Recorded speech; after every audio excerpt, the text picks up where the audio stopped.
Hi all అందరికీ நமஸ்காரம். இன்னைக்கு என்னென்னா ப்ரௌனி வந்துட்டு எப்படி டிமோல்ட் பண்ணுறதுன்னு நம்ம பார்க்கலாம். யூஸ்வலாக வந்து ப்ரௌனி டிமோல்டிங் வந்துட்டு ரொம்ப கஷ்டம் தான்.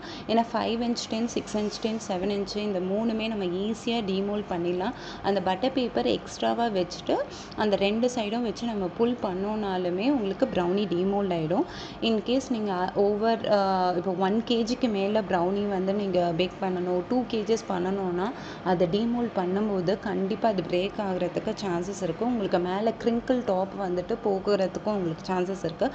ஸோ இதுக்கு வந்துட்டு நான் ஒரு சின்ன ஹேக் தான் யூஸ் பண்ணேன். அது என்னதுன்னு நான் இப்போ சொல்கிறேன். ஸோ தட் என்ன பண்ணணும்னா 2 பேஸ் ரெடியாக வச்சுக்கோங்க. ஒரு பேஸ் எடுத்துகிட்டு டின் மேலே வச்சுட்டு அதை அப்படியே அப்சைட் டவுன் போட்டு திருப்பி போட்டுருங்க. தென் இன்னொரு பேஸ் எடுத்துகிட்டு திருப்பியும் அதுக்கு மேலேயே வச்சுட்டு திருப்பியும் அப்சைட் டவுன் போடுங்க. So there you go. ஈஸியாக நம்ம இந்த மாதிரி டிமோல்ட் பண்ணிடலாம். தேங்க்யூ.